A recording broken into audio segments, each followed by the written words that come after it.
پریشان کیوں ہو گئے؟ میں تمہارے ساتھ ہوں. دیر والوں کو سمجھانے کا کوئی راستہ نکال لیں گے کہ وہ خوش ہو جائیں. تم میرے خزانہ دار ہو. جب تک تم ہمارے ساتھ رہو گے تمہاری جان و مال و عزت اور آبرو کی میں حفاظت کروں گا. بالکل گھبرانا نہیں جناب خزانہ دار.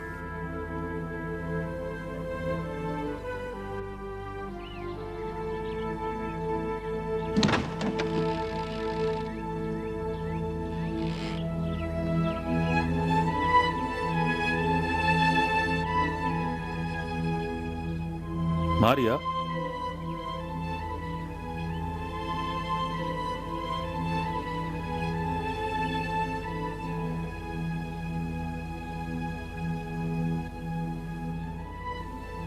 ماریا،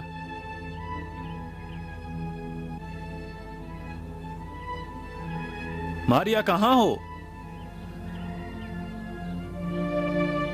ماریا، بانو گھر پہ نہیں ہے، وہ مسجد گئی ہیں آقا. مسجد گئی ہیں؟ کس لیے؟ نماز کے لیے. نماز تو گھر میں بھی پڑھی جا سکتی. اکیلی گئی؟ جی میرے آقا. تم کیوں ساتھ نہیں گئی؟ تمہیں تو معلوم ہے کہ ان کی طبیعت ٹھیک نہیں ہے. جانا چاہتی تھی لیکن بانو نے اجازت نہیں دیا. تم نے ان کی بات کیوں مانی؟ میں نے تمہیں خریدا ہی اس لیے ہے کہ تم ہر حال میں ماریا کے ساتھ رہو اور ان کی دیکھ بھال کرو. یقین کیجئے میری تقصیر نہیں ہے آقا. اگر اصرار کرتی تو شاید بانو ناراض ہو جاتی. چلو ٹھیک ہے. کھانا کیا بنا ہے؟ بانو کو دال کھانے کا جی کر رہا تھا تو میں نے دال پکائی. آپ کھانے کے لیے رکیں گے آقا؟ ہاں میں رکوں گا. آپ کچھ اور کھانا چاہیں گے؟ وہی دال ٹھیک ہے. ابھی کھانا چاہیں گے؟ نہیں، ماریا کے ساتھ کھاؤں گا. جی میرے آقا.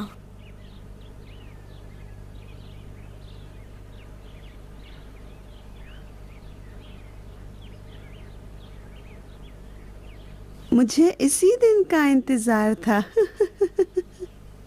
سوچا نہیں تھا کہ ابن مرجانہ کو اتنی جلدی کوئی امین مل جائے گا.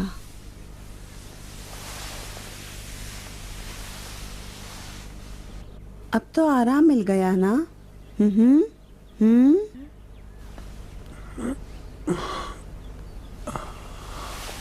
شوزب، شروع کے دن مشکل سے کٹیں گے. گھبراتے کیوں ہو؟ سب ٹھیک ہو جائے گا. عبادت قبول. خدا قبول کرے. تمہیں اس حال میں مسجد میں جانے کی ضرورت نہیں تھی ماریا. مسلمان پر ضروری نہیں ہے کہ ہر نماز وہ مسجد میں پڑھے. اور ویسے بھی اگر کسی کے پاس تم جیسا عذر ہو تو یہ شرعی ذمہ داری بالکل ختم ہو جاتی. صرف نماز پڑھنے نہیں گئی تھی، حسین کے بیعت نامے پر بھی مہر لگا کر آئی ہوں. تم کیا کر کے آئی ہو؟ حسین کے بیعت نامے پر مہر لگایا. ایسے دیوانی کہیں کی.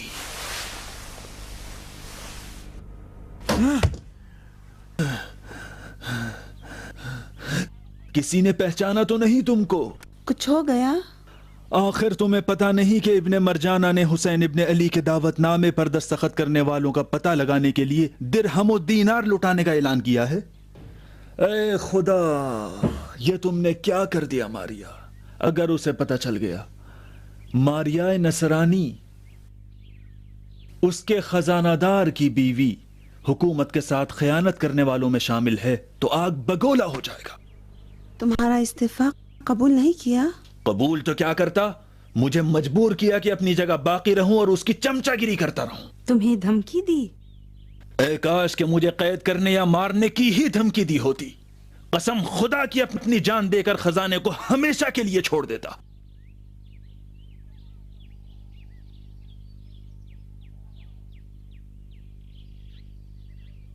اس نے مجھے تمہاری جان کی دھمکی دی ہے ماریا. وہ دیر کا قرض چکانا چاہتا ہے. وہ چاہتا ہے کہ تمہیں دیر کے حوالے کر دے. صرف ایک صورت میں تمہیں نجات مل سکتی ہے، وہ یہ کہ میں اس کا وفادار خزانچی رہوں۔ اس کو ہمارے بارے میں کہاں سے پتہ چلا؟ شاید خلیفہ سے پتہ چلا ہو۔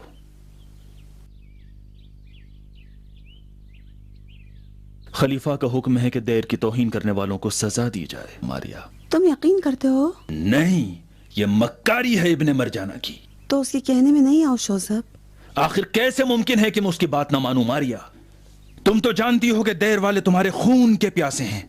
وہ لوگ اپنی قدرت کا لوہا منوانے اور اپنے پیروکاروں کو راضی کرنے کے لیے تم جیسی سنت شکن کو سزا دینے کے در پہ ہیں۔ ماریا، یہ ایک جال ہے شوذب، تمہیں شکار کرنے کے لیے۔ ابن زیاد آیا ہے حسین ابن علی کے طرفداروں کو خریدنے، کسی کو سونے سے، مال و مقام کے لالچ سے یا اپنے مکر سے۔ اس کے قابو میں نہ آئے، اسے قتل کر ڈالے۔ جب دیکھا کہ تم مال و مقام کے فریب میں آنے والے نہیں، تو مجھے چارے کے طور پہ استعمال کر لیا۔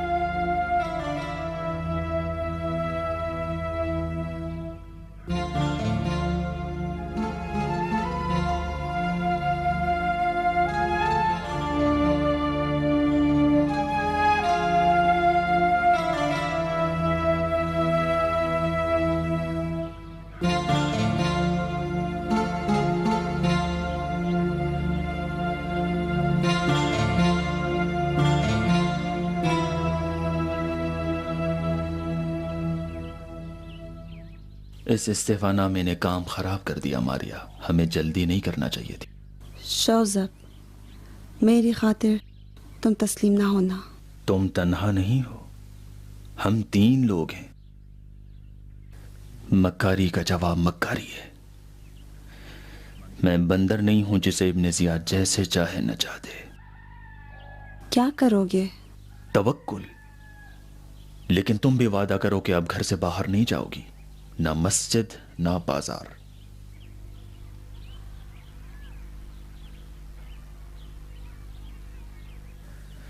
کوئی بیجا توقع کی ہے تم سے ماریا؟ اس گھر کو میں اپنا قفس بنا لوں۔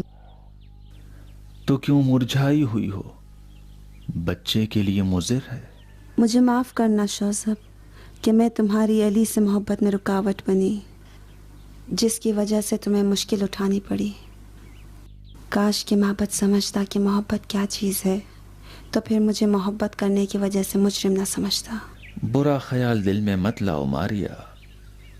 محبت اور ایمان کو بچانے کی خاطر ضروری نہیں ہے ہمیشہ تلوار کھینچی جائے، اعلان کیا جائے، دعوت نامہ بھیجا جائے۔ ابن زیاد کی رکاب میں رہتے ہوئے بھی حسین کی خدمت کی جا سکتی ہے۔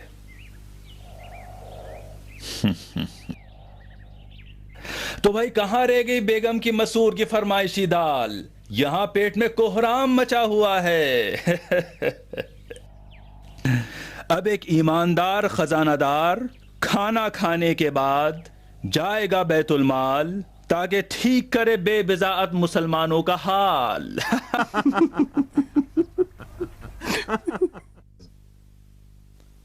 سنو، ایک حدیث نقل کرتا ہوں جو خلیفۃ المسلمین، ختم الاتباع، ختم الشعراء، جو زیب و زینت دین مصطفیٰ ہے، قال امیر المؤمنین یزید ابن معاویہ ابن ابو سفیان، اے ہمارے ہم پیالہ ساتھیوں، پیو اور خوب پیو، اور گانا گانے والی کی دلکش آواز کو غور سے سنو اور خوب مزے لو۔ علمی، ادبی اور فقہی بحثوں کو بھول جاؤ، اس میں کچھ نہیں رکھا ہے۔ ترنم اور گانوں سے لطف اٹھانا اللہ اکبر کی آواز سے بہتر ہے۔ میں خود حاضر ہوں کہ جنت کی حور العین کو، جو کہ ادھار ہے، نقد چند گھوٹ شراب کے بدلے عوض کر لوں۔ نقد شراب میری اور ادھار جنت مخلصین اللہ الدین کی، نقض میرا اور ادھار سارے مومنین کا۔ اس کفر خانی کا بیت المال مسلمین سے کیا تعلق ہے شوذب؟ یہ دیوانہ یہاں کس کی اجازت سے آیا ہے شوذب؟ مجھے اجازت ہے، میرے پاس اجازت نامہ ہے خلیفہ کے بھائی پسر ابن مرجانہ کا، لیکن سگا نہیں سوتیرا ہے۔ ماں ان کی ایک تھی لیکن باپ ان کے دو ہیں۔ ابے کتے کی طرح بھونکنا بند کر احمق۔ تیری ہمت کیسے ہوئی کہ رسول خدا کے عظیم صحابی، کاتب وحی، شہادتین کے مالک، خال المومنین حضرت معاویہ اور ان کے فرزند خلیفہ پر تہمت لگائے؟ تیری جرت کیسے ہوئی؟ اگر میں نے ایسا کہا ہے تو تمہارے نامرد اجداد پر لعنت ہو۔ نہیں، میرا مطلب یہ ہے کہ میرے باپ کی قبر پر لعنت ہو۔ یوں سمجھو کہ میں ہی نسل حرام ہوں، میری داڑھی سے شراب بہتی ہے اور بندر اور کتوں سے کھیلتا رہتا ہوں، ہمیشہ شراب پیتا ہوں۔ سن رہے ہو تم لوگ؟ یہ بزرگ صحابی، دو شہادتین، مومنین کے ماموں، کاتب وحی، سننے غسیل عرب، تم ان لوگوں کو گدھا سمجھتے ہو جو تمہاری باتوں میں آ جائے؟ میں آپ سب بزرگوں کو بتا دوں کہ یہ اور تمام لوگ تارک الدنیا ہیں اور راتوں کو جاگنے والے ہیں، جنہوں نے اپنے کانوں میں روئی ٹوس رکھی ہے کہ گناہ کی باتیں ان کے کانوں تک نہ پہنچے۔ ہاں، جن کے کان کھلے ہیں اور گناہ کی باتیں سننے کے لیے تیار ہیں، ان کے لیے ایک لطیفہ۔ یہ لطیفہ بنی امیہ کے جادو کا ہے جو انہوں نے اپنے جھوٹ سے شام والوں پر کیا۔ دنیا کا سب سے بڑا جھوٹ جو شامیوں کو ہنسانے کے لیے بولا گیا اور وہ جھوٹ یہ ہے، جب شامیوں نے سنا کہ علی مسجد کوفہ میں حالت نماز میں شہید ہوئے تو تعجب سے ایک دوسرے کا منہ دیکھ کر کہنے لگے، علی بھی نماز پڑھتے تھے؟ کیا علی بھی نماز پڑھتے تھے؟ کیا علی بھی نماز پڑھتے تھے؟ علی نماز پڑھتے تھے؟ علی بھی نماز پڑھتے تھے؟ علی نماز پڑھتے تھے؟ ابے او بزاد! علی بھی نماز پڑھتے تھے؟ علی بھی اپنی نماز قدرت پڑھتے شمشیر کو تھے؟ کس پر آزماتا ہے؟ کیا علی بھی نماز بزاد! پڑھتے تھے؟ نگہبان! کیا علی بھی نماز گرفتار کر لو اس پڑھتے حرامزادے تھے؟ کو۔ علی بھی نماز پڑھتے تھے؟ جب تجھے پھانسی پہ لٹکانے کو علی دوں بھی گا نماز پڑھتے تھے؟ تب معلوم ہوگا کس کو للکارا ہے تو نے۔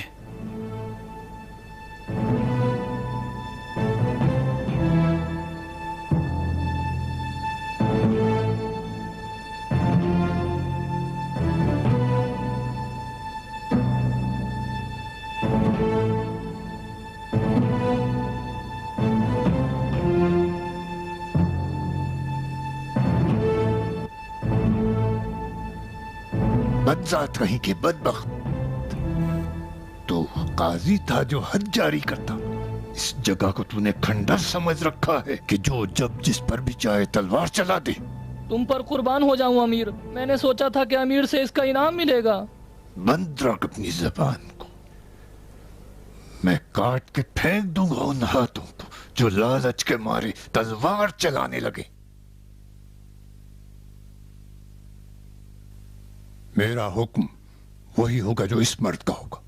مجھے معاف کر دو امیر، میرا ارادہ خدمت تھا نہ خیانت۔ میں امیر المؤمنین یزید بن معاویہ کے سلسلے میں گستاخی برداشت نہ کر سکا۔ اس نے خلیفۃ المسلمین کو شرابی کہا تھا، میری رگوں میں خون جوش مارنے لگا۔ میں اپنے ولی کی برائی سننے کی طاقت نہ رکھتا تھا۔ مجھے تلوار چلانے کی خواہش نہ تھی امیر، یہ صرف غیرت تھی، صرف غیرت۔ کون سی غیرت؟ حرام خور، ناقص العقل، معذور اور بیوقوف پہ تلوار چلانا غیرت ہے؟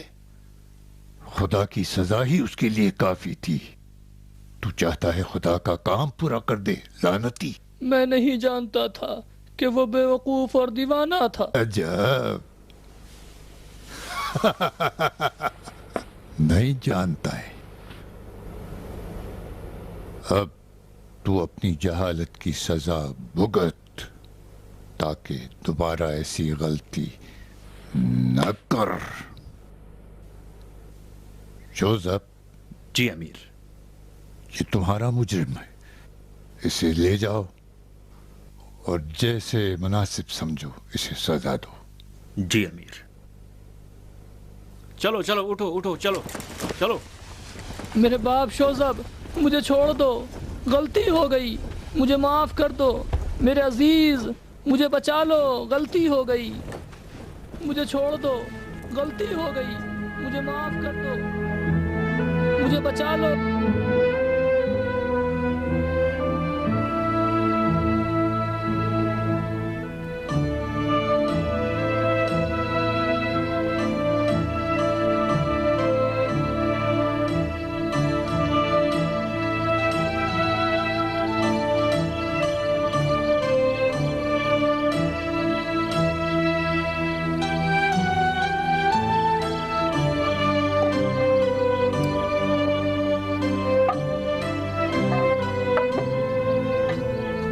خدا کے لیے زحمت نہ کیجیے بانو، ابھی آپ کی کنیز زندہ ہے، آپ کو آرام لینا چاہیے.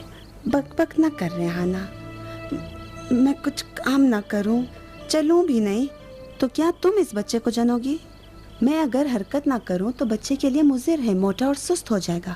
چاہتی ہو بچہ جنتے ہوئے مر جاؤں؟ یہ آپ کیا کہہ رہی ہیں بانو؟ خدا نہ کرے.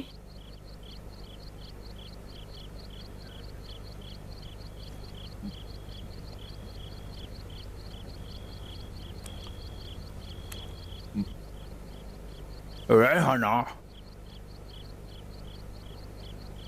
اگر میں اپنے کھانے کے ساتھ اپنی انگلیاں چبانے لگوں تو اس کا مطلب کیا ہوا؟ مطلب یہ ہے کہ کھانا بانو نے پکایا ہے. اور تم نے بھی بنانے دیا؟ تم دونوں نے ماریا کو مارنے کی سازش کی ہے. ارے درد و بلا تمہارے دشمنوں کو کھا جائے ماریا، ہم چاہتے ہیں تمہیں نقصان نہ پہنچے. تو آپ اپنے کام سے کام رکھیں اور مداخلت نہ کریں.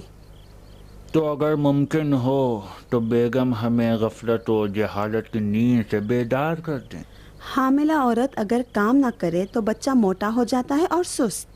جب بچہ موٹا اور سست ہو جائے تو ماں کے لیے مختلف مسائل پیش آتے ہیں اور ماں بچہ جنتے وقت مر جاتی ہے.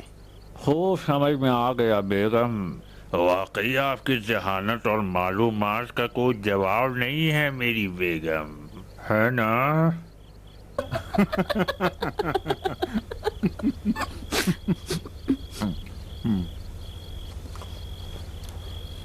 بے مزہ. بے مزہ کہاں ہے؟ بڑا لذیذ کھانا ہے.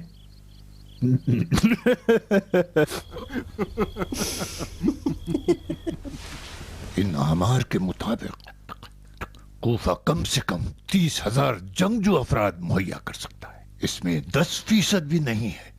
میں خلیفہ کو کیا لکھوں جس شہر کی آبادی 7 بال والی فربا گایوں کے بال کے برابر ہے، اس شہر سے صرف 4,000 جنگجو مل سکتے ہیں. میں قربان جاؤں آپ کے. ان 4,000 کوفیوں کو ان 12,000 شامیوں سے جو راہ کوفہ میں ہیں ان سے جدا کرو.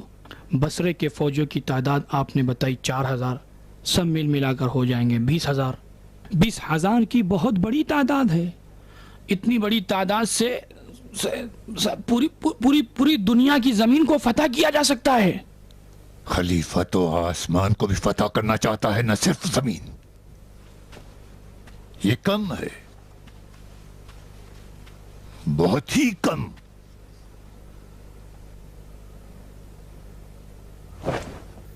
ابن انس، ابن ذی الجوشن، جاؤ اور سارے قبیلوں کو اپنے ساتھ ملا لو. میں تم میں ہر ایک سے 1000 جنگجو چاہتا ہوں. خرچ کی پرواہ نہ کرنا. خدا کا شکر ہے کہ کوفے کا خزانہ بھرا ہوا ہے. امیر 500 کی تو میں ذمہ داری لوں گا. امیر 1000 شبر ذی الجوشن، اور تم بھی. اے امیر، میرے ماں باپ آپ پر فدا. اگر میں 1000 فوجی اکٹھا کر پاتا تو ان کو جمع کر کر میں خود ہی بادشاہی کا دعویٰ کر لیتا. میں اگر زیادہ بھی جمع کروں تو 200 یا 300، اور اس تعداد کے لیے بھی ان قبیلوں سے مدد لینا پڑے گی جن سے ہماری پرانی دشمنی ہے.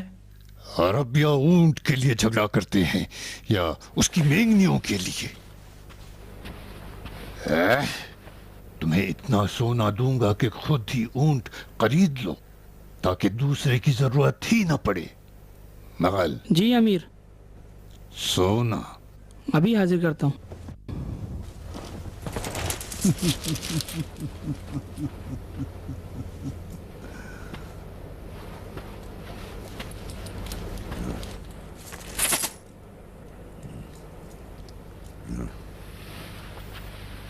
میں تم لوگوں کے بھروسے پہ کوفہ آیا ہوں.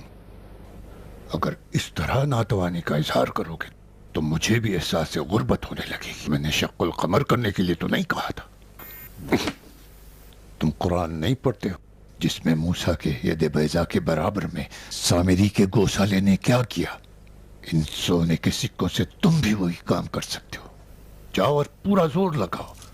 اگر نہ کر سکو گے تو اس وقت ناتوانی کا اظہار کرنا. میں اپنے دل و جان سے بیعت کی ہے امیر. آپ ہمارے خلوص کو اپنی دی ہوئی رقم سے تول کر اپنے کو دھوکے میں نہ ڈالیں. یہ دھوکہ نہیں ہے امیر.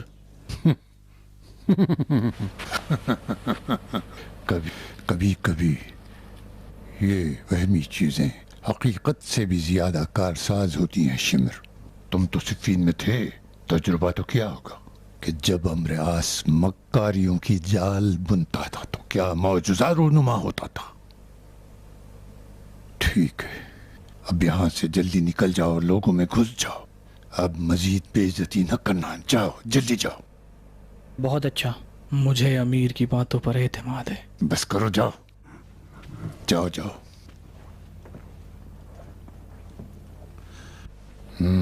ٹھیک. ابن حریث، جو مومنین منتظر تھے ان کے نام کہاں لکھے؟ امیر، ان کا نام ان میں نہیں لکھا ہے. نہیں لکھا؟ کیوں؟ نہیں، یہ بے طرف قبائل والوں میں سے ہیں.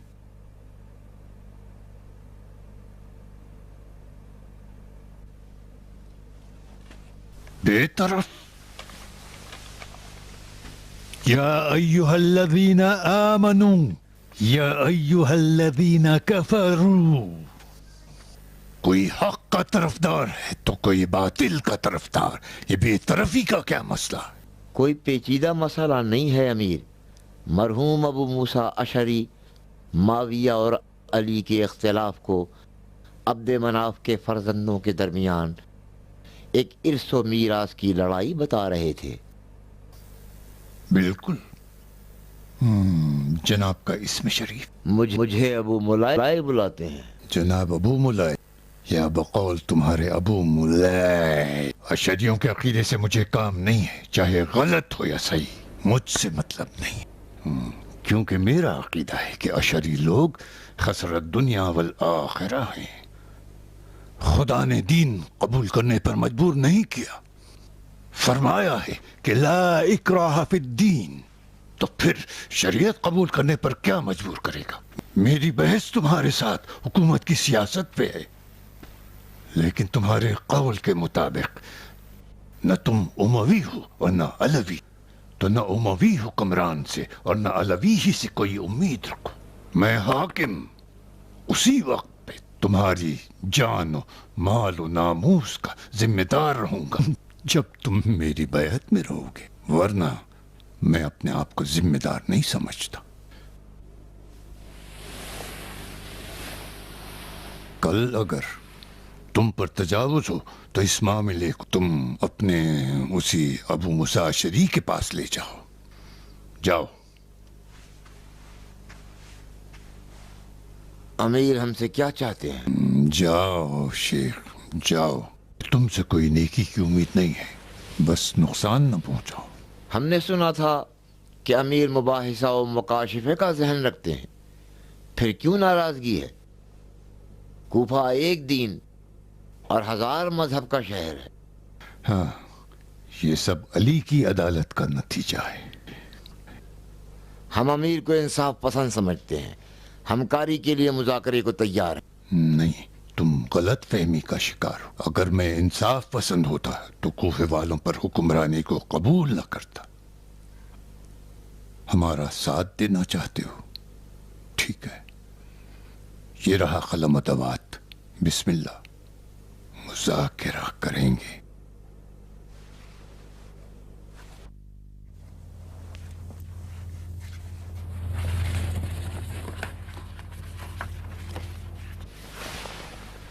تو تم رسول ختمی مرتبت کے پیروکار ہو، مرحبا، بہت خوب۔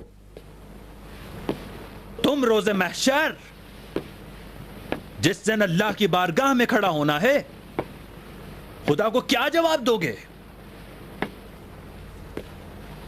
تم واقعی اس پیغمبر کے مرید ہو جس نے یہ فرمایا الفقر فقری یا حاسبوا قبل ان تحاسبوا؟ نہیں، مجھے نہیں لگتا۔ مجھے ان چہروں میں اسلام کی کوئی علامت نہیں دکھائی دیتی۔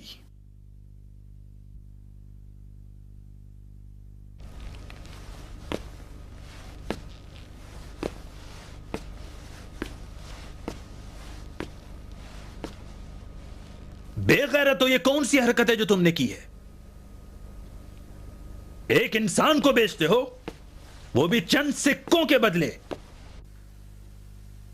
فاقے پڑ رہے ہیں تمہارے یہاں، جا کے گھاس کھاؤ، پتھروں کو اپنے پیٹ پر باندھو۔ آخر کیوں دین فروشی اور ریاکاری کی کمائی کھاتے ہو؟ پتا نہیں تمہیں یہی 4 ٹکڑے کل تمہاری ناک میں دم کر دیں گے اور جینے نہیں دیں گے تمہیں۔ یہ کیا جھوٹی بکواس ہے جو اس میں لکھی ہے تم نے؟ یہ نہیں سوچا کہ تمہاری دشمنی کل تمہارے جھوٹ کو آشکار کر دے گی؟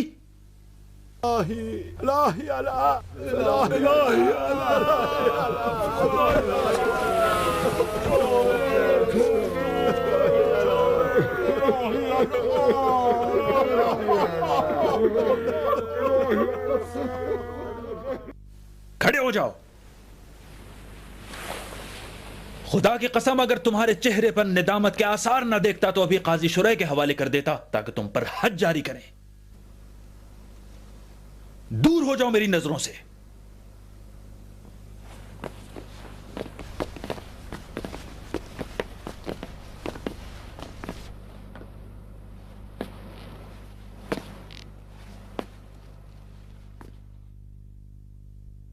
اس قانون کو ابھی ختم ہونا چاہیے۔ واہ واہ واہ واہ، حضرت بیت المال، کیا حال ہیں آپ کے؟ اشعری لوگ یہاں پر کیا کر رہے ہیں شیخ ابو ملے؟ کوفہ کے نئے حکمران کے آنے کے بعد ہم چاہتے ہیں کہ گوشہ نشینی کو ترک کر کے دنیا دار لوگوں میں شامل ہو جائیں اور ایک امت واحدہ کی صف میں مل جائیں۔ حقیقت میں یہ نئے امیر متدین اور سمجھدار ہیں۔ تو مطلب خدمت کا موقع دیں گے؟ اس دنیا کی خاطر بہت جلد تمہیں خدمت کا موقع دوں گا۔ بالکل، حیف ہے کہ اس مقدس جہاد کے مال غنیمت سے تم محروم رہو۔ لو، کر دیا ہے۔ اونٹ کا جبڑا چاہیے، چڑیا کی چہک اور صبر ایوب چاہیے۔ اس طرح کے لوگوں سے کہ جو ہلڑ اور ہنگامے والے ہیں نپٹنا بہت بڑے جگر والے کا کام ہے۔ اب میں سمجھا کہ علی پر کوفے میں کیا گزری تھی۔ وہ حق رکھتے تھے کہ خون کے آنسو روئیں۔ شوذب، خدا کے لیے ان کی دلیل تو سنو۔ 2 اور 2 4 کر کے حسین و یزید کے بارے میں ایسے دلیل پیش کرتے ہیں کہ حسین یزید سے افضل ہیں کہ وہ فرزند پیغمبر۔ میں نے کہا شیخ قرآن پڑھو، خدا نے قرآن کو تم اور ہم جیسوں کے لیے بھیجا ہے تاکہ گمراہ نہ ہوں، اور یہی راہ ہدایت۔ پسر نوح بھی فرزند پیغمبر تھا جو گمراہ ہو گیا اور مر بھی گیا۔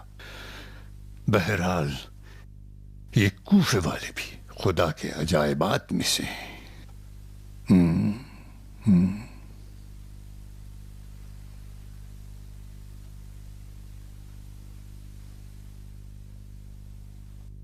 کیا ان حیوانوں نے پھر سے بیت المال پہ حملہ کر دیا؟ جی نہیں حضور، یہ 2 لوگ تو گواہ ہیں۔ گواہ؟ کس چیز کے؟ گواہ ایک بے بنیاد اور جھوٹے خط کے۔